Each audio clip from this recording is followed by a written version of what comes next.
points are gained or points are lost, there will be much to discuss. For analysis regarding tonight's Winnipeg Jets game, here are Dave Manouk, Ezra Ginsburg, and your host, Drew Mindell. The Illegal Curve post-game show starts now. Good evening, Winnipeg. Good evening, Manitoba. For all those joining us live this evening on our YouTube channel and all of our social media platforms, we say good evening, universe, and welcome to the Illegal Curve post-game show. Sometimes it's nice to go where everyone knows your name and everyone knows the name of Dave Manouk on the right of the screen. And I'm your host, Drew Mindell, here to talk about tonight's Winnipeg Jets defeat at the hands of the juggernaut Boston Bruins. The Jets with the early 2-0 lead, but as legendary baseball manager Frank Robinson once said, close only counts in horseshoes and hand grenades. The Boston Bruins staging a furious comeback and take the victory in regulation time by a 3-2 margin. Dave M., good to see you on this Thursday evening. Both of us playing a little bit under the weather, but we'll power through for the good folks who join us here each and every time we do a post-game show after a Jets game. This one was a battle. It was billed as sort of a battle of two of the top teams in their respective conference. The Bruins, who of course have just been absolutely unbelievable this season, as they have been for so many years in a row, and the Jets, who are sort of the upstart team that have surprised so many people this year. And the Jets got off to a good start, but weren't able to maintain it through the entirety of the 60 minutes of tonight's contest. Yeah, I mean, look, you don't become 17-0-2 at home, now 18-0-2 at home by accident. That's not a mirage. That's not a team that I would say it's a little unusual that they've played so many more games at home than they have on the road, and their road winning percentage is around 66%, and their home winning percentage is about 91%, I think. And of course, obviously they have two regulation overtime losses or shootout loss. I don't know which ones they are, but the reality is like their numbers are insane. They really are. And what Boston has been able to do is build themselves. I mean, first of all, Swayman was excellent. I mean, he made some very nice saves on the Jets when he needed to, when the Jets looked like they could really open things up in that first period. And it was a fairly even first, and it was a good effort. And you thought to yourself, okay, well, that's regardless of the score at that point, you're just thinking, well, the Jets can hold their own with Boston. And of course, that's why we always say, as cliche as it is, hockey is a 60-minute game, and it requires a 60-minute effort because things are not decided after 20 or after 40, not necessarily even after 60. But the reality was that the Jets were going up against, quite honestly, the best team in the NHL, and for the first time this season, and Boston was full value. I mean, they've got the best power play in the league. They've got a top 5 penalty kill in the league. And again, the energy in that building was incredible. I mean, the fans are into it.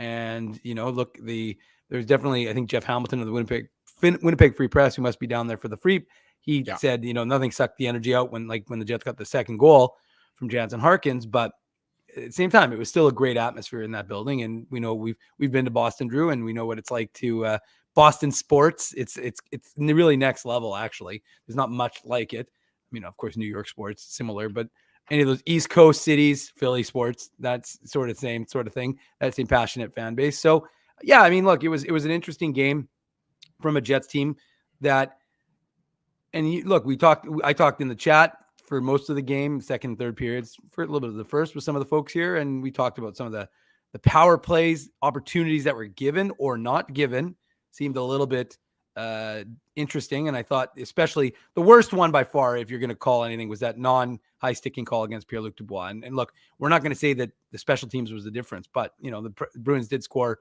a special teams goal, right? So, I mean, that is a benefit to them. And they had more, what did they end up with? 5 power plays in the game. So, I mean, it definitely was a factor to the 2 that the Jets had, but 5. Yeah, and so it is. Again, like I said, I'm not going to sit here and say the Jets were the better team and blah blah blah, because they weren't. But power plays do give your team momentum, and I think that the Bruins were able to generate, even though the Jets PK actually looked pretty good, and Jets PK is a top 5 PK as well. But it was one of those situations where you're sitting there thinking to yourself, okay, we tend to think of game management from the refs, and they're gonna, unless it's egregious, unless it's like a two-hander, unless it's the Taylor Hall kind of cross check from behind on Ville Heinola, you kind of tend to think that the refs do say, okay, well, here's one, here's one, here's one, here's one, but it didn't seem that way. And I'm not a conspiracy theorist. I don't really believe in that kind of nonsense, but I just thought that it was a little telling that some of the penalties that were marginal, like the Mark Scheifele penalty, which ultimately got a goal against against the Jets, was a pretty marginal call. And I didn't think it was one. I agreed with Kevin Sawyer, what he said on the broadcast. Like, that's the kind of thing that you just let the game go. It's too much. If the ref, really, you put their whistles away, unless like I said, unless it's that cross check from behind, unless it's a clear Kevin Stanley loose, you have to have control of your stick. He smashes the Bruins guy in the face. That's a high sticking penalty. Those are pretty clear. But like the Mark Scheifele one, you let it go and look what it does. It changes the sort of composition of that hockey game, and it gives the Bruins some life. And so, unfortunately for the Winnipeg Jets, the special teams was a little bit weighted in one way versus the other. But at the end of the day, you have to be able to, hold your own 5-on-5. And it was the Bruins 5-on-5 who were really controlling the play, especially in the second and third periods. Yeah, the Bruins are, they are notorious for getting sort of champions calls, let's call them, where they get the benefit of the doubt from the officials. And I don't know if that's a function of just them being at such a high level for so many years, or them just sort of knowing how to work the system to their advantage. Look, I don't think that the officiating was the difference in this game. It had an impact on it, which you never really want officiating to have an impact on. But the final 40 minutes of this game, the Bruins were really taking it consistently to the Winnipeg Jets. And sure, the Bruins have to, whether or not they say so in their post-game media availability, they got a very lucky bounce, which changed the tenor of the game. I mean, getting that bounce on their first goal, and we'll get into it in the Betway game recap here on the Illegal Curve post-game show brought to you by Betway, it changes everything that's going on in the game. Sure, they're coming at the Jets, and sure that they've been sort of controlling the flow of the play after what I would describe as a relatively even, if not even leaning a bit in the Jets' favor, first period. But Connor Hellebuyck, to that point in time, has really been standing on his head. There's no guarantee he's going to continue to stand on his head and continue to play lights out and continue to make, breakaway saves on David Pastrnak like he did early in that first period. But, the longer the Bruins go with being snake bit, probably the more confidence Hellebuyck gets, the more frustration the Bruins maybe get. Although, given a veteran team like the Bruins, I don't think they would have gotten that frustrated. They would have realized they just bide their time. But they get that very fortuitous bounce, and it ends up in the back of the Jets net. And you could just sort of see that there was almost, if you wanted to take tonight's game and say there's almost two halves to the game, that is where you sort of get the peak, and then everything else is going down the hill from the Winnipeg Jets perspective, because they just didn't have, I thought, an answer to that lucky break by the Bruins. And they got close at the end of the game, and more often than not, Kyle Connor in that situation, right. Don't ask me how he gets that open with 4 seconds to go in the game. How does Kyle Connor get behind your defense when you've pulled the goalie, or when the opposition has pulled the goalie with 4 seconds to go in the game? More often than that, he scores that goal, and then it's maybe 3-3 and it goes to overtime, and it's a whole different conversation we're having tonight on the Illegal Curve post game show. But the Bruins are perennial contenders, perennial champions. And you saw it almost in some of their play in the second and the third period tonight. They get the hometown bounce. They get the home cooking when it comes to some of the officials' decisions. You get they just have that aura around them of being a tremendous team. I wouldn't say tremendous franchise, because it's almost like the players succeed in spite of the front office and some of the decision making and some of the poor drafting. I mean, of course, Kyle Connor being in that position, because Kyle Connor, probably should have been a member of the Bruins if they, Lord knows what the hell they were doing on that draft year. Yeah. But, it just goes to show you that Patrice Bergeron, David Pastrnak, Brad Marchand, whatever you think of him, Charlie McAvoy, some of those other guys in that Boston. Jake DeBrusk, who was one of those guys taken in 2015 for the record. Sure, Jake DeBrusk. I mean, he's been there for long. Although imagine for the record, had they taken instead of the other two guys, yeah, their names are Jacob Sporrell and Jake DeBrusk and somebody else. I mentioned it in the chat today, but it's amazing. The next two players, 17 and 18, Matthew Barzal, Kyle Connor. Can you imagine the Bruins with those three players on the team? It's probably in a slightly better position, but which is hard to believe because they're in such a great position usually. In any event, the Jets aren't able to get that equalizing goal. They're not able to hold the lead.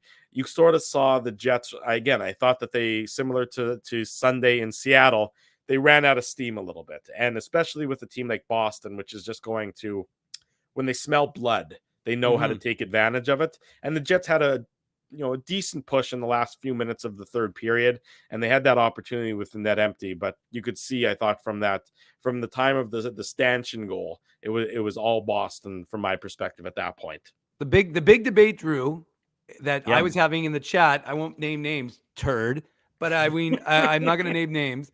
But the big debate that might be too obvious. T-Erd. Yeah. Okay. Fine. T. Ferguson. But anyways, the point I was what we were chatting about. Is whether you would have used a timeout after the first kind of wonky Bruins goal, but not because of the goal, because that's whatever. But right after that, the Bruins had a lot of momentum. They threw a lot at Connor Hellebuyck and the Winnipeg Jets. So do you use your timeout there, or do you hold it in advance? And for the record, don't use it at all for the rest of the game. So. Well, I mean, the truth is, I think the Jets almost would have preferred a whistle in the last 2 minutes after they pulled Connor Hellebuyck, because it was a little bit of they were having some trouble getting set up in the Bruins chaotic. zone. It was terrible. Yeah, and it's just a function of, I thought the players were gassed, and the Bruins did a great job of sort of stuffing up the neutral zone, and as they just couldn't get a whistle because of the just constant flow to the game, and that's to Boston's advantage. Look, I understand the question. I wouldn't have used the timeout there. I thought that I don't think it's going to help that dramatically. This isn't like you're playing against a team, that sort of relies on momentum. They're the Boston Bruins. They're going to be able to come at you regardless of if you have 5 timeouts and you take them in a row. For sure. To me that wouldn't have. That's not a big. That wouldn't have been something I would have expected there. Turd's happy. Yeah, well, I agree with Turd in this one. I mean, I don't think a timeout there is going to do much. Boston's not going to change their philosophy because you take a 60-second timeout. They're the Bruins. They know especially considering it's only a 30-second timeout. Well, there you go. Even that's right. I was giving them an extra one at that point. Then were they taking back-to-back timeouts? Yeah. It just didn't. I don't think that's going to make a difference. Okay. The Boston Bruins today, the Jets played a very good first period. And then they learned that this is what, in the second and the third period, this is what a Stanley Cup, perennial Stanley Cup contender looks like. And the Jets are a damn good team in the Western Conference. Mm-hmm. But to me, the two best teams that the Jets have played this year are the Carolina Hurricanes. I mean, and that's and then that was on an off game for the Hurricanes, and they still managed to score those 3 goals and send it to overtime. Carolina and Boston, to me, are the two best teams that the Jets have faced this year. The two teams that, by and large, had the Jets on their heels the most. I know there were some bad games against Western Conference opponents. Don't get me wrong. Yeah. But I thought the Jets can compete against Vegas. The Jets can obviously compete against the Dallas Stars. They can compete against most of the teams in the Western Conference. The game against Boston and the game against Carolina are the two games where I thought the Jets were just sort of on their heels for the most part and couldn't match their opponents' skill set, speed, things of that nature. And there's other games, but the game against Seattle when they were on their heels last Sunday, but that to me is more rest factor. It's more of a fatigue factor. Boston, Carolina, to me, are two of the best teams that we've seen out of the East, and completely. Yeah, and the only thing I would add is that, and I don't remember who made the comment, but I liked it. It was. I can't give out the tough duck for the hardest hitting comment because that's Drew's purview, not mine. You can do it if you see something that you want to give it out. I'm not, but I'm gonna agree that I like the idea of seeing Boston and the Jets play a big series. Now, of course, worth noting, Boston's healthy, right? The Boston Bruins are a healthy hockey team right now, as far as I know. I don't think that they're missing any of their big guns. The Jets are. Jets are missing some big players. Yeah. And again, we're not here to make excuses for a team that lost the game. Boston was a better team. But I just think that if I'd love to see a healthy Winnipeg Jets club against a healthy Bruins team, and then see those two teams duke it out. Because I just think that I'm not suggesting that the Jets would have changed the end result.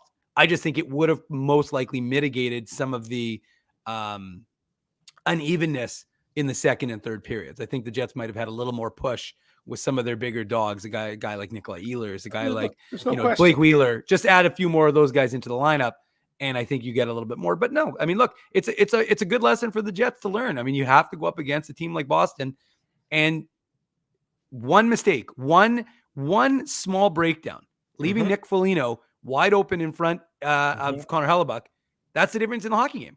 Because the stanchion goal is like whatever. A power play goal, not a big deal. But the 5-on-5 goal in the third period with 8:40 to go in the third, that, Drew, is where you have to be, let's just to steal a Drewism.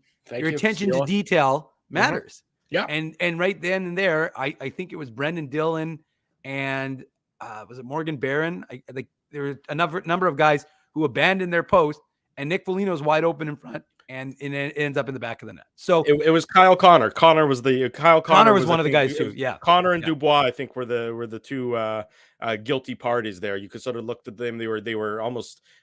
I think they were confused as to who got who, and then nobody got Foligno, and it ended up in the back of the net. I mean, look at the face-off percentage in this game. And this is something that I think the Jets need to get better at that.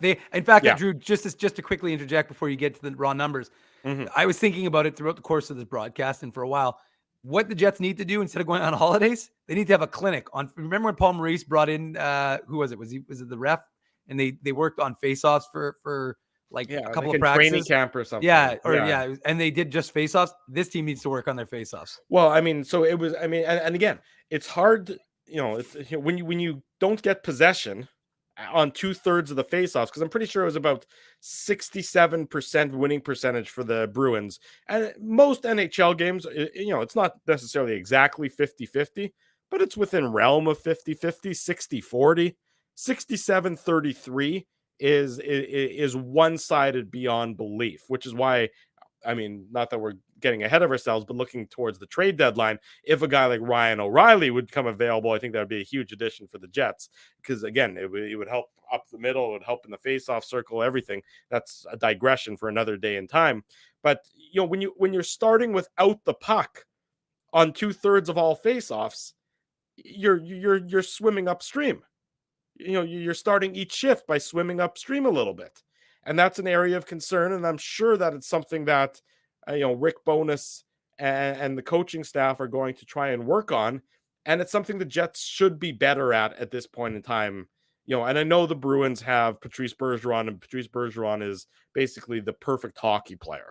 I mean, that's what you're talking about, basically, with Patrice Bergeron. Patrice Bergeron or Brad Marchand? The reason I'm saying that is because there was a graphic showing Bruins who had, I think it was like 100 points or something like that. And it was a picture. I think they were talking about, it was either Patrice Bergeron, or they showed it, but the name bar said Brad Marchand. I gotcha. But I mean, having a little fun at TSN's expense. No big deal. You do enjoy doing that, I got to say.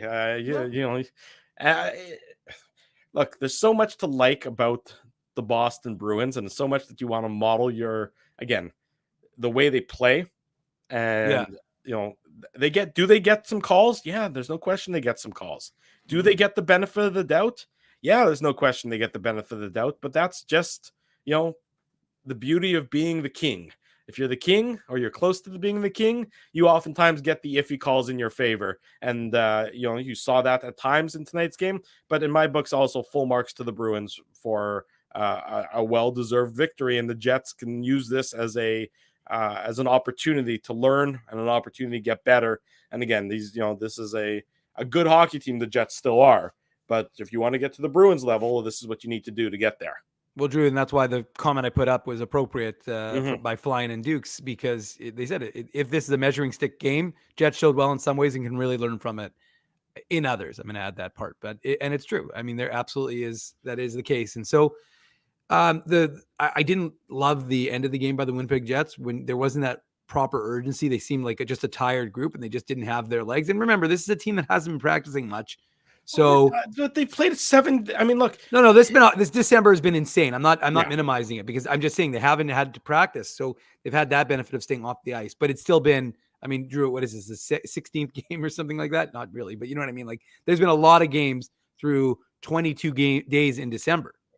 Look, when after tomorrow night, when the season, when the schedule, finally the pre-Christmas schedule finally comes to an end tomorrow night, it will have been 6 games in 8 days. I mean, that's what it'll be. It'll have been 6 games in 8 days. And that two on the West Coast, 1 at home, and then the 2 in the East Coast. I mean, that schedule malpractice. Yeah. And then they're talking about, and I mean, Ezzy and I talked about this in whatever show it was. I don't even remember. That's scheduling malpractice. It's unfair to the athletes. And then they're talking about adding 2 more games to make. Oh, I saw that. All I could think about was I'm like, no, reduce the games. Yes, reduce the games by adding games is the dumbest thing. Like, I get it, you make more money. It is the stupidest plan. The games are terrible. And you know what I was thinking, Drew? And I don't know what your thoughts are on this, but to me, why do I need to see every single team? You don't. Like, you don't. It's kind of, to be honest with you, it's kind of like baseball in the sense that it's kind of a treat to see certain teams infrequently, because then when you actually get to see them, Look at the NFL. If you're in the NFC North, you see the AFC teams at home once every 8 years. Right. Once every 8 years. And nobody goes, there's a way to schedule it where, you can go every second year at home and seeing the Bruins, or every second year you see the Devils at home. I mean, those are the games that, for by and large, with the exception of, a couple teams with superstar players, that they don't sell that well. So from my perspective, there's a way to, this idea that it has to balance perfectly, that you have to play 4 games against everyone in your division, 3 games against everybody in the other division in your conference, 2 games against the Eastern Conference for a grand total, because it works out perfectly to be 84. They need fewer games, not more games, fewer games. You see the quality of the play sometimes. 6 games in 8 nights, coast to coast, is unfair to the players. It leaves them more vulnerable to injuries. And this isn't a Winnipeg Jets specific complaint. This is just a comment about athletes in general. 6 games in 8 nights leaves them vulnerable to injury. It reduces the competitive integrity of the game when one team is sitting there twiddling their thumbs because another team has been playing nonstop hockey basically for an entire week. It's just... It needs to be reconsidered entirely as to how they come up with the schedule and how they come up with the right number of games. And I understand it's all about money. I'm not stupid. I know that, but it's insulting to everybody else that they're to pretend like it's like adding more preseason games. Like, oh God, I really need to see 7 preseason games. Yeah. Like, no, it's obviously. And they're trying to, they'll say, well, as a result of these fewer, if we add 2 more regular season games, we'll only do 4 preseason games, 2 on the road and 2 at home. That'd be perfect. That'd be, if that was the case, I'd be full marks for that. Well, they wouldn't do 7 preseason games or whatever the number would be. That would be, I mean, I would never put anything past the NHL, Drew. So true. Just be careful. They wouldn't, but you never know. Yeah. Exactly. Yeah. So anyways, the point is that it's an unusual situation for the Jets. But look, I mean, Sean Reynolds of Sportsnet was asking Rick Bowness about the idea of guys, getting hurt basically because they're playing too much because of the schedule. And these guys don't want to, they don't want to throw the NHL under the bus, but it is an unusual situation for the NHL to not be aware. Well, actually, it isn't unusual. The NHL is often not aware. So I guess we should, but they don't care. At the end of the day, it's what's it about? It's about this, Drew. Let's get into it. The Betway game recap. It's brought to you by Betway. It took us 25 minutes. Yeah, I know. It's usually how we do it on this post-game show. One of the most trusted voices in sports betting, both in Canada and all around the world. Betway is the sports betting app that puts you, the customer, at the forefront. With a large selection of betting options and sports, as well as strong promotions and fair odds, what are you waiting for? Head on over to Betway and bet your way. Must be 19 years or older to play. Please play responsibly. It was a great start to the game for the Winnipeg Jets. Mark Scheifele, his 20th of the year, 8 consecutive years. Mark Scheifele has now scored 20 or more goals. Crazy numbers. We're old. Somehow Mark Scheifele's been around for that long. I was listening in the car to Kelly Moore on the CJOB broadcast. 8 times this year in 32 games, Mark Scheifele has opened the scoring. That's a wild stat, in my opinion, that a quarter of all the games the Jets have played, Mark Scheifele is responsible for the first goal. I heard that on the like I said, on the CJLB broadcast. Anyways, Mark Scheifele opens the scoring a minute 58 into the first period. Assist to Cole Perfetti and Carson Kuhlman. Kuhlman's first point as a member of the Winnipeg Jets. Yeah. Newsflash to teams in the NHL: don't leave Mark Scheifele behind your defenseman that wide open, because he's likely to do some damage. And he did here on a nice play by Perfetti to knock the puck forward to the uncovered Mark Scheifele. Newsflash to me, don't pause, pardon the interruption, and then be behind the play. So I'm watching, all of a sudden on Twitter, I'm like, wait, a goal? What the heck is going on? There's no goal here. Game hasn't even started. So I'd get caught up, Drew. But much like Mark Scheifele, I mean, unlike me, Mark Scheifele got started on time, and the Jets did as well with that first goal. And that's his 250th goal in the NHL, second most in that 2011 draft class behind Nikita Kucherov in first. I think he has 260 or something like that. So he's not that far off. Mark Scheifele, of course, has the most goals for the Jets 2.0. He's now 2 ahead of Blake Wheeler, who has 248. Blake Wheeler has 258 total. I think he scored 10 with Atlanta. But Mark Scheifele just continues to do what, is expected of him. We've come to just take for granted, is produce. Although this year, unlike in years past, he is likely to eclipse 20 goals, likely to eclipse 30, likely to eclipse 40. He's flirting with 50, which is a big number for Mark Scheifele. And one of the articles that I read recently I posted in the morning papers was about the depth. I think it was a global. I don't know if Paulie Edmonds wrote it, or Kelly, but one of the guys wrote it on CJOB, and I think it was in yesterday's paper. It was talking about the depth of the centers and how the centers have all been producing. And Mark Scheifele, and in years past, you would have like last year, for example, you had Scheifele would be going and Dubois would not be going, or then Dubois would be going and Scheifele wouldn't be going. This year, I said it was kind of like a dog sledding team. They're all pulling in the same direction. You got Scheifele, you got Dubois, and you got Lowry. All three of those centers are producing, and even Adam Lowry, right? I mean, he's on pace to, he's 1 point back of his total from last year, and I think he's flirting with 50 points this year, which would be obviously a career high for him. So the Jets center depth has been exceptional this year. And it's the reason why I think their record, in addition to Connor Hellebuck, of course, I think it's part of the reason why that their record is where it is. And yeah, Mark Scheifele, opens the scoring, and the team you can see the Jets feel it, because, you come into this building, a team that hasn't lost once in regulation, and you're feeling that pressure, right? The Jets know that the odds are against them, courtesy of our friends at Betway. The odds were significantly against the Winnipeg Jets coming into this game. Mm-hmm. But, they're feeling good. I mean, regardless of the outcome of the last game, because it wasn't necessarily the most clean game. But you're sitting there and you're thinking, okay, you're up against a team that nobody really thinks you can beat. It's a good test for you.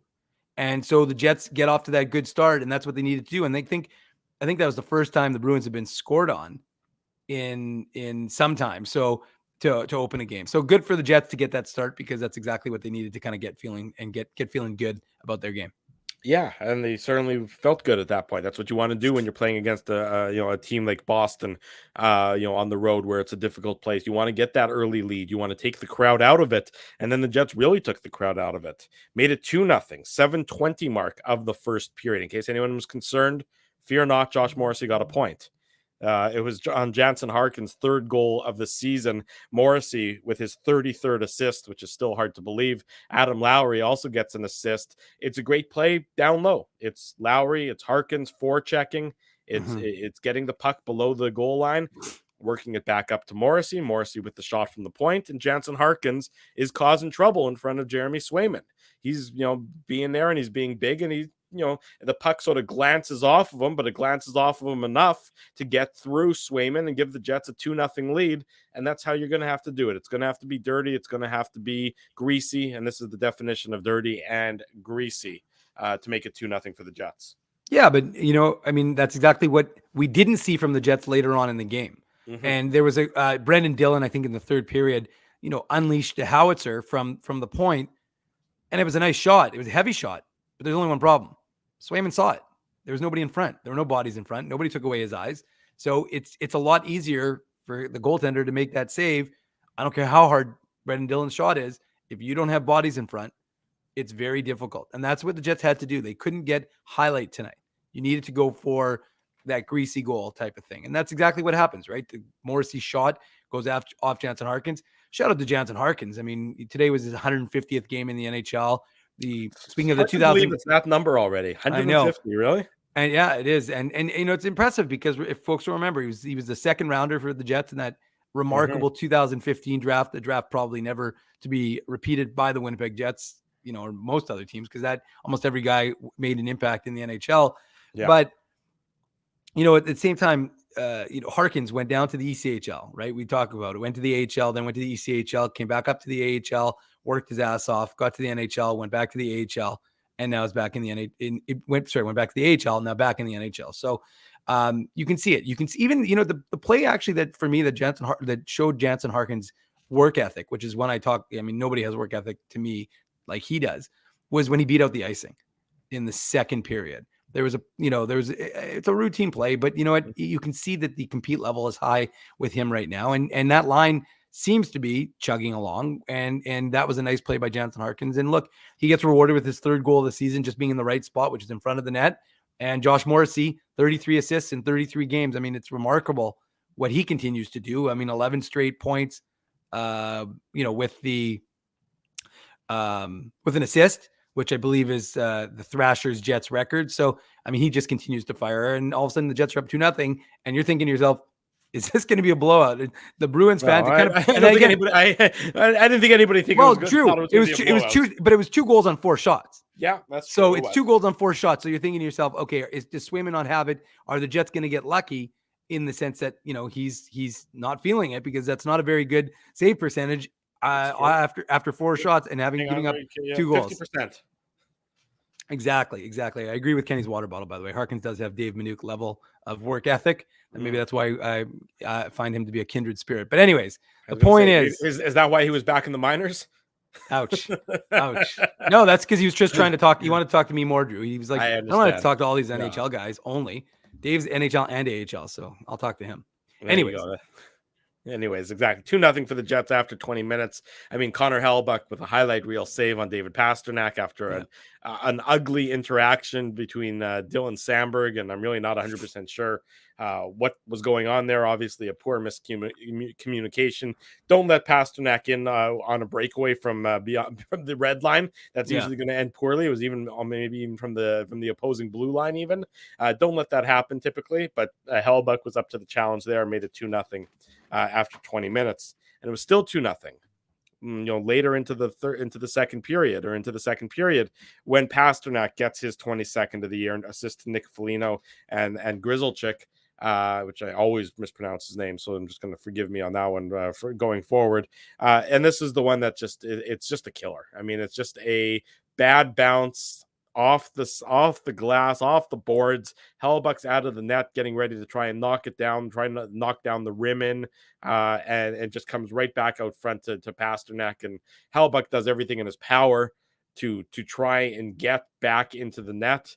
But I mean, David Pasternak's not going to miss that, and it's just teed up on a platter for him. And again, you'd say, and I understand, good teams get breaks like that, and they do. It just seems as though that's the case, that good teams always get the benefits of those bounces. And yeah, every arena isn't exactly uniform, but every baseball stadium isn't uniform either. And then there's sort of the unique charms of that can be home cooking and can work to your advantage when you know the bounces. I'm not saying that the Bruins did that on purpose or anything. It's just a bad bounce that goes against the Winnipeg Jets here, and it ends up in the back of the net, and all of a sudden, for a Bruins team that's been struggling to get anything past Connor Hellebuck, it's like manna from heaven to make it a 2-1 Jets lead rather than still 2-0 on what looked to be a routine play. Yeah, and that's definitely a little bit of a backbreaker because Connor Hellebuck looked legendary at that point, and I think he spent 2 years at UMass Lowell in North Boston, so I suspect he probably relished the idea of going. First of all, being challenged by such a good Bruins team, but also for having spent time there, the opportunity to play in TD Garden probably meant a lot to him after dealing with the illness that kept him out of the last game for the Winnipeg Jets. Right. But you can't. It seems to be, I don't know why, there's a bit of a debate here as to whether he should have left his net or not. But every goaltender leaves his net to retrieve that puck. Not. I remember back in the day, years ago, I was at a practice, and how rarely I go to practice. So I don't know. Practice. Maybe I didn't even have kids at this point in time. I probably didn't. That would be the only logical way that I was at a practice at that point. And we were in the Matt Frost Media Center. It was an afternoon practice, and there was an afternoon game on. It must have been a Sunday or something. I don't remember. And I remember watching same thing. Puck sort of rimmed around on the glass, bad bounce. I want to say Philly. I can't remember exactly, ended up in front of the net, or maybe even went off bad bounce in the net and the goalie was behind. And I was talking to Dennis Bayak about it, and Dennis is like, puck was up on the glass, goalie should have stayed in the net. And, I think that used to sort of be the rule of thumb. Now it's less so. Now it's, if the goalie can go and knock down the puck, the goalie goes and knocks down the puck. It's more of a judgment call for the goalie than it used to be, where if it's in the glass, stay in the net. So there's nothing like that. I'm not faulting Hellebuck. Well, I'm not happens. Faulting anybody. It's just an absolutely huge break for the Bruins. Yeah, I remember that it happened to Eric Comrie once years ago. It was very weird. Like it was even more bizarre than today's because it actually hit the stanchion and bounced into the net. Yeah, off of that bounce because he went behind the net. So we were talking about Darren Quint last week. Oh, yes. On the show. Remember, That's there true. you go. Darren that Quint. Is true. Joaquin Gage is the poster boy for staying in net. How weird was that we were talking about that, and then the next day, yeah, it was very weird. There was the anniversary. I know. NHL. What's her name? Jen. NHL history. No, it was Mike Comito. Well, Mike Comito. Sorry, it was Mike Comito, right? Yeah, he does NHL, he does all the this day in NHL history. So, that's right. Yeah, but anyways, it happens. And Connor Hellebuck to that point had been fantastic, and you don't blame him for that because, again, I would imagine that's part of the Jets' plan. If the Jets' plan wasn't to keep Connor Hellebuck in the net, then he wouldn't have left the net. But they obviously have a game plan in order for them to take possession of that puck quickly and get it to him. And again, if that puck doesn't rim the way it did, he stops it and it's not an issue. Right. And so instead, it's 2-1, and now the Bruins fans are just wild because it's one thing if you score a goal, greasy goal or a hardworking goal, but to get a fluke goal like that, that's a backbreaker because at that point, you're thinking, are we going to be able to beat this guy? This guy's unbelievable. He's stopping everything. There was one play where Connor Hellebuck was literally on his ass, then turned around, had his back to the thing, still made the save. He kept making all the stops. So, the reality was for the Jets and for the Bruins, I think he was a bit in their heads. Like, I don't think we're going to be able to beat this guy. So that's kind of one of those things that was definitely a little bit of a backbreaker because it was such a fluke and it gave the Bruins so much more life. That's exactly what it did. It gave them life and gave them confidence that they were going to get some more goals when they'd been struggling to do that at that point in time. And then we talked about a bit of a controversial penalty call. Mark Scheifele in the box for tripping. And Jake DeBrusk gets his 12th of the year assist to Pasternak and Lindholm. And it's an absolutely beautiful play by Pasternak. He's such a fantastic hockey player to watch. I'd say there's maybe a dozen guys that are worth paying for to watch. He's one of them. The Bruins, Patrice Bergeron's probably worth, doing it as well, for all the subtleties in his game and all the genius in his game. And we can name the other ones. You know who they are. You know who the superstars in this league are. This is a beautiful play by Pasternak, setting up DeBrusk. And you can just see they know each other so well, and they've played together for so long. And they have such a high level of intelligence. The entire, core of that Bruins team has such a high level of intelligence and reliance and muscle memory as for where everyone's going to be. And DeBrusk makes no mistake, sort of on the deflection, and at the 15-minute mark of the second period, it's a tie game at 2-2, Dave. Yep, and that's when you just really felt that momentum already starting to crumble, and for the or the reserve, I should say, for the Jets starting to crumble, and the Bruins started to build their momentum, and you could feel it chugging along. And whether you agree or disagree with a penalty, the reality is you have to kill off the opportunity. And the Jets, I mean, look, it's the number one power play for a reason, right? And the Jets did some good things, I thought, for the most part in the power play, but they ultimately fell short. And yeah, it's a 2-2 game. And again, the problem for the Winnipeg Jets was the momentum continued, right? And they were outshot.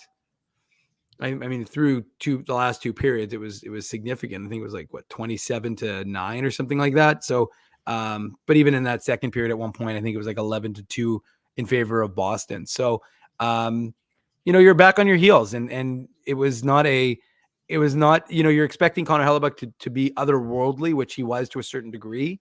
And for the record, just to clarify, I didn't think that when Connor Hellebuyck had his back to the net that was a world-class save. I just thought it was just hilarious that he was just in such a zone that even when he doesn't even have his face to the oncoming puck, he was still making the stops. But regardless, the Jets just weren't able to stop the Boston Bruins from coming at them, and that's what the Boston Bruins did for the remainder of that second period and for the third period, and they kept coming at the Jets in waves, and they controlled possession and they controlled the puck, and they. Again, if it wasn't for Connor Hellebuyck, it would have been a much different game. I saw some of the Bruins media guys who we follow, of course, because we used to have them on the show back in the day. Yeah, more regularly at least. Yeah, more regularly. Their position was they were like, wow, like if it wasn't for Connor Hellebuyck, this is probably a 5 or 6 goal game right now because of the way. Yeah, and we've said that a lot. I mean, look, you're giving up 40 shots in a game. That's less than ideal. Especially because it was, what were the shots on goal after 10 minutes? I mean, after 13-10 for the Jets. Yeah. So the Jets gave up, 29 shots over the last 40 minutes of the game. And only took what, 10?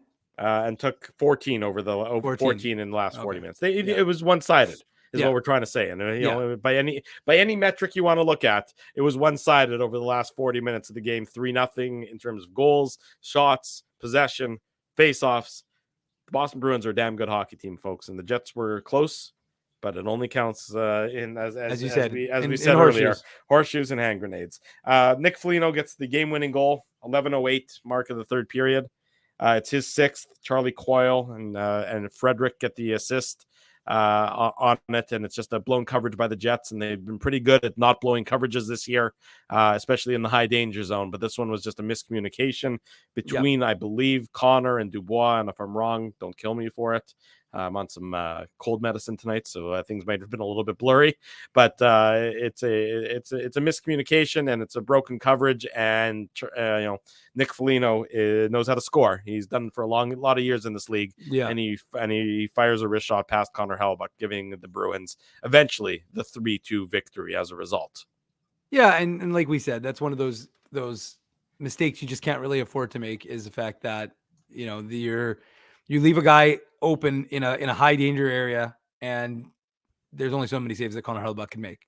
And it's the Wayne. It's what 8:40 left to go in that third period. So it's really, the teams that played tight. It was actually even though the Boston had more shots, it felt like it was a pretty tight opening 10 minutes of that third.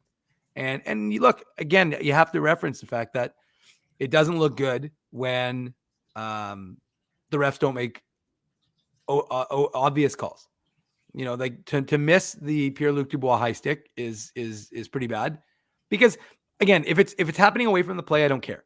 If it happens away from the play, maybe a linesman's watching. It's not the big deal. But the reality is that you're going to tell me that 4 guys with the puck watching in front missed that. And I mean, again, you could think that he was, exaggerating, embellishing, trying to, and then call him in for an embellishment.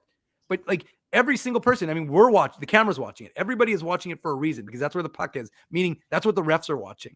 And if the refs are watching it, you can't not call it a high sticking penalty. And again, Boston has a phenomenal penalty kill, so the Jets aren't necessarily going to score, but it's just an inconsistency in the game that it's part of the reason why people want to hear from the refs. Not that the refs are going to give you an answer anyways, but like, I think the lack of accountability, it bothers people, because there really isn't there's no mechanism to discuss, like, wait a second, so you missed. I mean, the problem is it'd be torched, because everybody would be like, have a list of things that the refs missed. And it's easy to look, and don't get me wrong, What a hard job. It is a hard job. The game moves extraordinarily fast. But the reason why they added a fourth official was to get things right. So don't tell me you're going to add a fourth official to make the right calls and then have stuff that just is. And again, that's just one example. I mean, how many examples you got, guys? The fourth official tends to now just get in the way. And how many times have we seen plays get screwed up because, a linesman gets hit with a puck stays in the zone, or a ref is in the way and you can't clear. Like is the benefit, is it being outweighed by the negative effect? Because so far you don't really see that positive. At least I don't. So it's unfortunate. I'm not blaming the refs solely. I think, again, like I said, I think Boston was the better team ultimately, but and I thought Swayman played good, good enough in the second and third periods to keep his team, ahead. And so, or keep his team in it. And then of course to give his team retain the lead as he was able to do. And again, the Jets didn't have the requisite push they needed with the goaltender pulled with what I think was at a minute 42 left in that third period, Drew. So that's an unfortunate situation, but it is what it is. And there's a reason why, like I said, the Boston Bruins are 18-0-2 at home. Yeah, they are a very impressive home team. The Jets dropping a 3-2 decision to the Bruins. No time to weep, though. The Jets wrap up the pre-Christmas portion of the schedule tomorrow in Washington against the Capitals, a rematch of where the Capitals went into Winnipeg a couple weeks ago and did some damage to the Winnipeg Jets. When we come back here on the Illegal Curve post-game show, we'll talk about tomorrow's game against the Capitals. We'll give away some prizes. Dave M will do a Manitoba Moose minute after the Moose won last night in Iowa. Much more to come. I forgot, Don't go actually. Anywhere. Just stay where you are. If you can watch Chris Strevler and the New York Jets on your second screen, people are talking about it. The screen is locked to the Illegal Curve post-game show. We'll be right back. Drew Mandel, Dave Manook, we're with you on a Thursday night.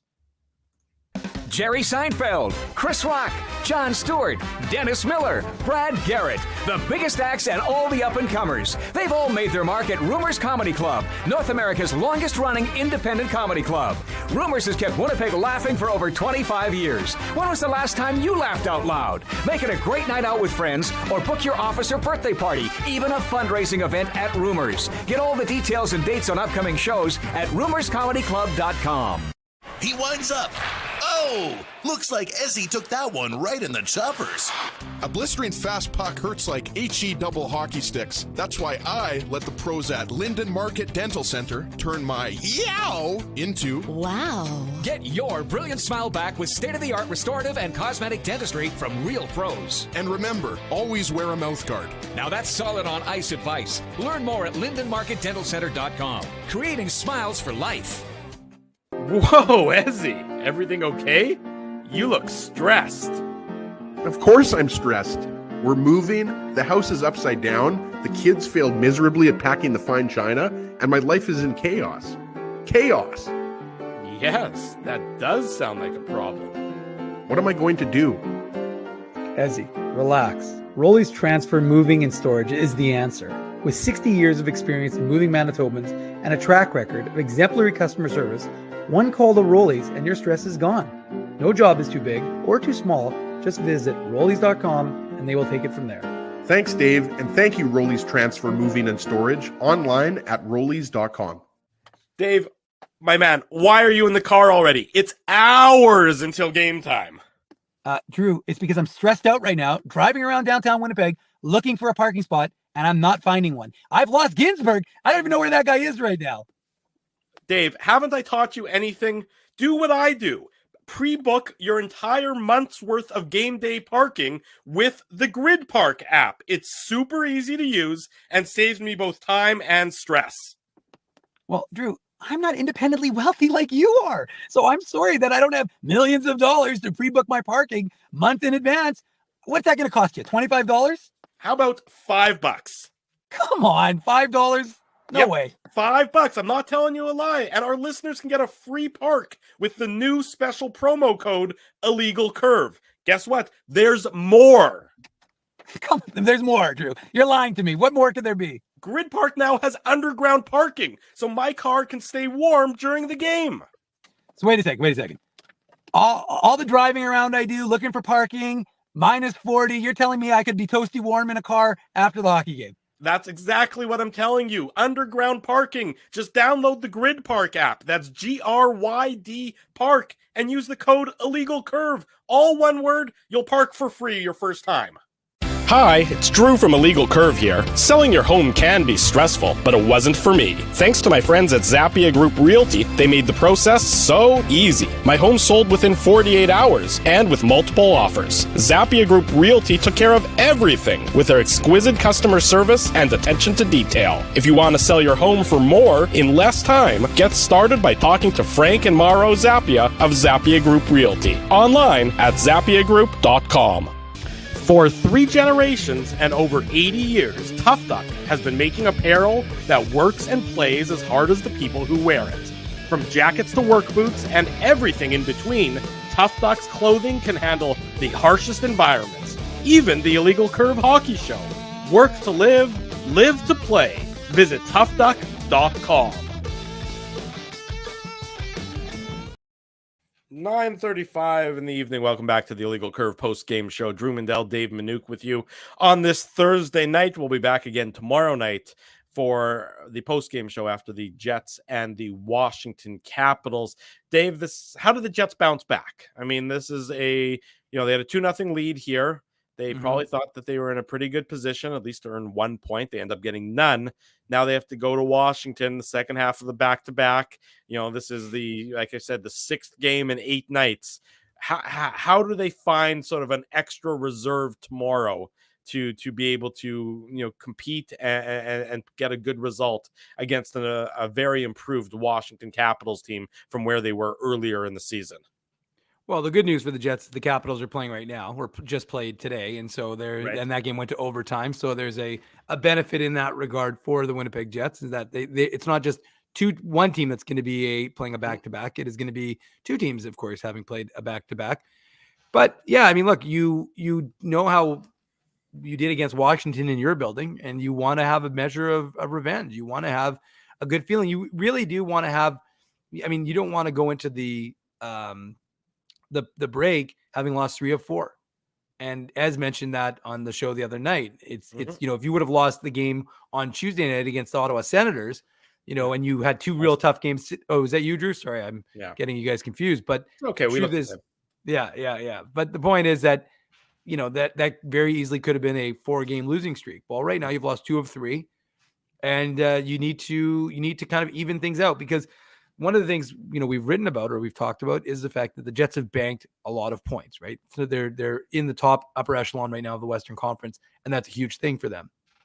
But and we talked about it. They've had Saku Maanalainen and Nikolai Ehlers on the trip. Now, Rick Bowness was asked about that this morning, and his update was essentially, they're on the ice, they're skating, but they're still weeks away now. And Dreger was on Insider Trading, I think, after the game on Tuesday, and said something like Ehlers is 2 weeks away. So which is first week, which is the first week of January. So it's getting closer. Yeah, it's getting closer. But that's massive, because January is going to, that's why if you're the Winnipeg Jets and you can just kind of stay even, Steven, that's it's huge. And that's kind of got to be your motivating factor. You've got to continue to play a little bit. I think you have to play a little bit tighter than they did. And you can see what happens when you make one mental mistake ends up with, a Nick Foligno goal in the back of the net, and it's a 3-2 game in a game that you very easily could have at least forced to overtime and maybe won, because the Jets have been so good at 3-on-3. So, I would put the Jets 3-on-3 against any team right now, obviously, with, what are they, 7-1 in overtime? Something so like that would have been a way to kind of motivate the Jets to do that. But now you'd say, okay, well, how do you do it against Washington? The question becomes, do they insert some fresh legs into this lineup? Dylan Sandberg, couple of big pizzas tonight. He made a couple of big mistakes that ended up as pretty grade A chances against the Jets. Do the Jets sit him tomorrow and put in Kyle Capobianco? Do the Jets want to, put a, Michael Esimont into the lineup to gain a little bit of pizzazz, a little tenacity? Maybe they do. And fresh legs, like you said, very important. It's kind of like the idea of like when you had a taxi squad, you may as well avail yourself of the opportunity that's present with these guys being there. So to me, that it's definitely something that you have to consider, because it might be useful to get a little bit of an injection of some freshness into this team, because they are, as we've detailed, they've played a lot of hockey. I know Esamon has been played in 5 straight games, and so maybe you get him into the contest. Maybe you get someone, I don't know who you sit in his place, because you're not sending anybody from the third line. So you maybe switch the, maybe you don't. But I mean, Axel Jonsson-Fjällby is going to look for revenge against his former club. So maybe you don't sit him either, and you don't want to break up that all Swedish line, which Kevin Stenlund was asked about today. If they had a name or nickname or whatever it was. But look, it is what it is. I just think the Jets need to find something, and we'll see obviously whether they're going to go with David Rittich or Connor Hellebuck in that, because it was a heavy amount of shots for Connor Hellebuck tonight. And obviously he's had a rest for a number of games. Now, what is he? When was his last game? Was it a week ago? His last game before tonight was Saturday in Vancouver.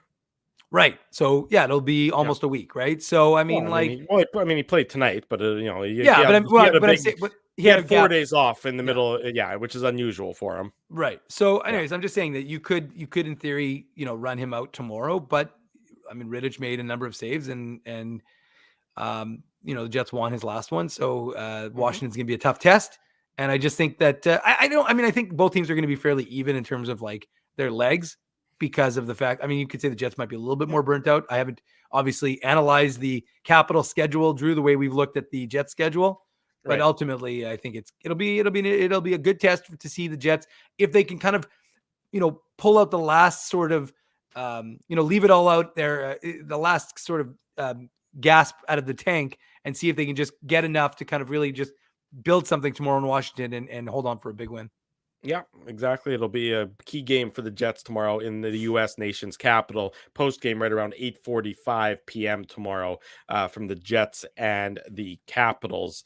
Dave and Ezzy will be there for sure. I'm a question mark depending on how my travel goes tomorrow, as I'm heading down to the Southern Bureau of Illegal Curve, Mid-South, let's say, rather than the Deep South. So the Mid-South of the Illegal Curve Bureau, down to do some shows from down there over the holiday season. Let's get some contests, Dave. We have the Illegal Curve merchandise contest. We do it after each and every game. The unique code word, if you don't know how to enter, listen to me very closely. In the show description of the YouTube channel, there's a link to the contest page. Click that link. You'll see a whole bunch of things you can do to gain entries. Click one of them. One of them says unique code word. Enter the following unique code word there. You get 10 bonus entries. If you can't find it on the YouTube page, go to our website, illegalcurve.com. You'll see the contest link in most any article there. Click that. Same page will open. You'll see all the different things you can do to earn entries into the Illegal Curve merchandise contest, where we give away Winnipeg Jets gear after each and every broadcast here on the Illegal Curve post-game show, which of course is brought to you by Betway. Dave M., the unique code for the Illegal Curve contest tonight. Anybody guessed it yet? Five people have guessed it? I blame Turd, because Turd kind of gave everybody the clue, aka actually gave everybody the word.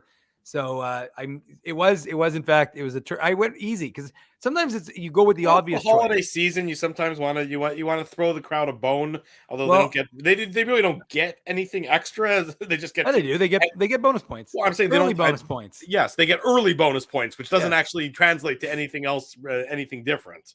No, but anyways, the point is that I went with the obvious one. Cheers. Which actually, if I show you a picture on my phone, it'll be a picture of Ezzy with Norm from Cheers. Well, it actually was, but it wasn't really Norm. It was a cutout of Norm. If I post that, but the problem is if I go too far, it'll be various pictures of Ezzy that probably are not appropriate to show. Because if anybody stayed in a hotel room with Ezzy, the guy is just an animal. I mean, it's all over the place with that guy. So I don't recommend it to anybody. I feel bad for his fam, but regardless, he's a big dumb animal, folks. We love him. Anyways, the point is, I went with Cheers because it's that's where everybody knows my name. I actually was gonna go, for the record, with where everybody knows my name, but the problem was it was too long. Only allowed max of 20. So, Cheers it is.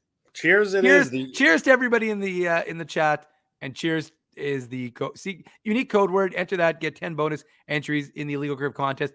And guys and girls, remember, we're getting close to the grand prize winner, the NHL game of your choice next month. Yeah. So we'll do that I don't know when we'll do that, Drew. I'm trying to think of what's the schedule look like? Well, the New Year's Eve they play in Edmonton, and then I think they have New Year's Day off, and then do they play on the 2nd? I think again. So we'll have to. I'm looking right now at the schedule. Yeah, they do. Yeah. They play on the 3rd against 3rd, Calgary. okay. That's Yeah. a home game. They play on the 31st against the Edmonton Oilers. Yeah, That'll be a lot of hockey for me. I'll be at the Moose game at 4:00. And 2 tickets to give away for that Moose game for folks to be aware of. Good. And only 1 point. Should be 10 points, Darwin. I hope I wrote it. I hope it's 10. Oh, it's only worth 1. Oh, I'm sorry, folks.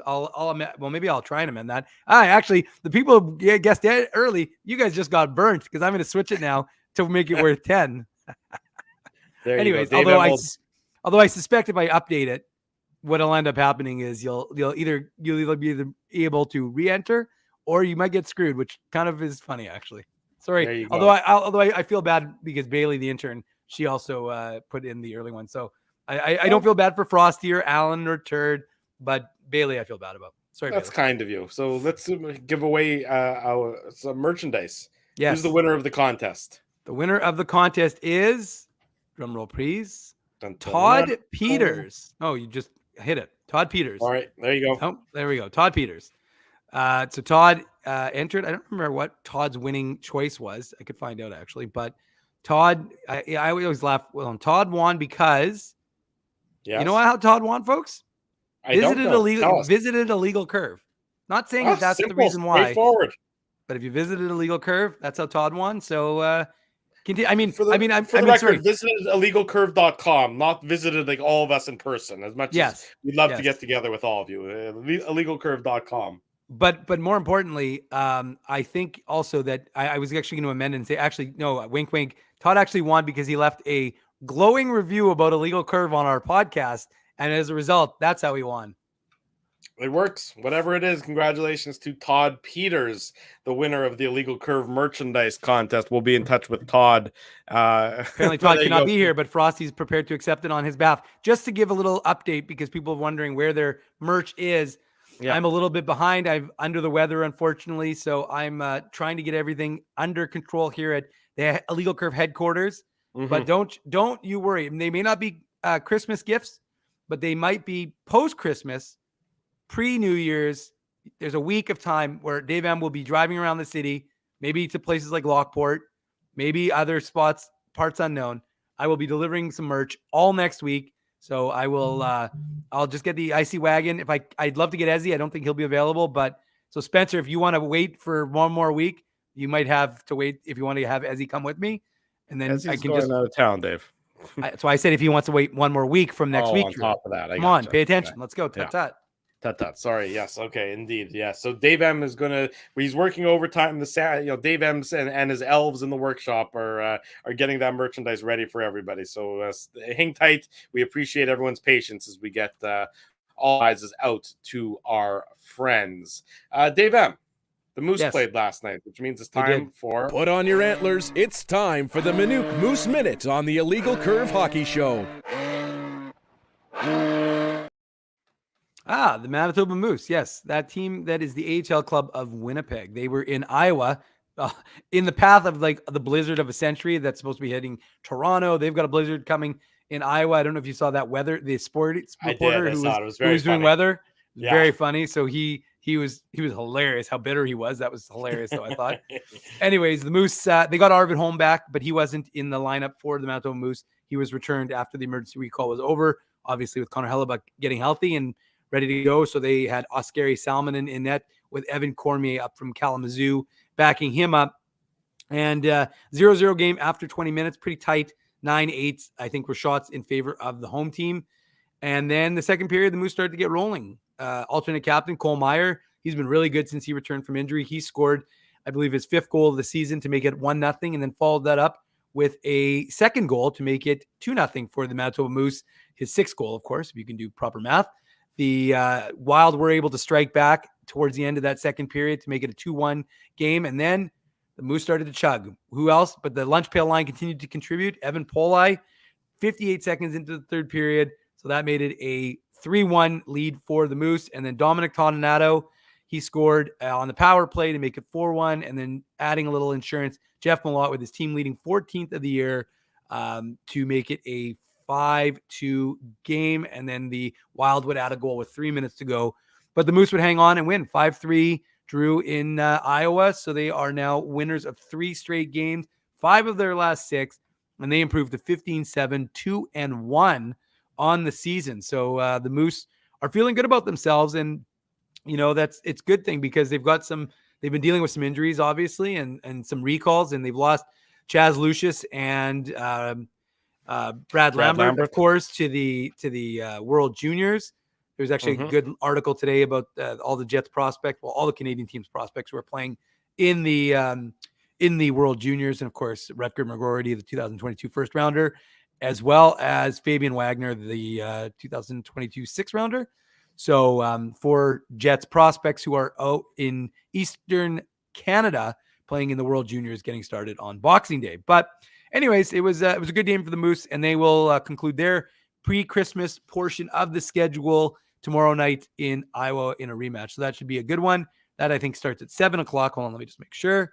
Check that out right now. 7 o'clock. So the Jets game starts at 6.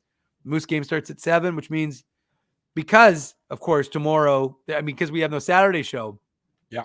Don't you worry, folks. I'll convince Drew and as, oh, wait, what am I talking about? I'm hosting tomorrow. You're hosting tomorrow. I might not be. It's questionable if I'm going to be here or not. That's amazing. I didn't even think about it. Of course I'm going to be doing a live Moose thing. Ezzy's going to be like, Dave, I got to go. I'm flying. I'm like, no. Just get off. We'll just do a one-man show. The Dave Manuke Experience, talking about the Manitoba Moose. I'll have a little fun with it. Something to look forward to for tomorrow night's post-game show after the Winnipeg Jets and the Washington Capitals. We look forward to that. I want to say personally, if I'm not here tomorrow, and it's again up in the air, I'm hoping to be, but time will tell and travel will tell on that on that factor. If I'm not, I want to wish everybody in the chat, everybody watching, everybody listening, and all the best. Merry Christmas, whatever you're celebrating this time of year. If you're not celebrating anything specific and you're spending time with family, I hope you have a great time with it, and you get some that QT, and maybe you sort of take a step back from the hustle and the bustle of everything that goes on in the world, and you just get a little bit of time with your loved ones, because it's important to do that. So if I'm not here tomorrow, I want to extend that to everybody else, and Dave M and Ezzy will say their own piece tomorrow without me in that case. But I just want to say that love your loved ones a little bit more this year than you did last year, just because they're there and you never know when they won't be there anymore. So spend some quality time with them, and I hope you have some good time with them wherever you may be and whatever you're doing to celebrate. That's it for the Illegal Curve post-game show on this Thursday night. Want to say a big thank you to all the sponsors who make the post-game show, the Saturday show, and the website a possibility. Our friends at Rumors Restaurant and Comedy Club, Linden Market Dental Center, Zappia Group Realty, Betway. They're the title sponsor of this here post-game show. Tough Duck, Boston Pizza, Seagram's, Rollies Transfer, Grid Park, and The Keg. Support these fine businesses because of their continued support of Illegal Curve Hockey. Thanks to Frosty Winnipeg for putting it up on the screen, as he usually does. Dave M is right over there. I'm your host, Drew Mandel. If you haven't already done so, smash the like button, subscribe to the podcast, subscribe to the YouTube channel. Tell your friends, tell your family the best place to be after each and every Winnipeg Jets game is the Illegal Curve YouTube channel. And of course, again, on Saturday mornings. For Dave Manuke, I'm your host, Drew Mandel. Until tomorrow night at around 8:45 p.m., we wish you good night and good luck. And thanks for watching the Illegal Curve postgame.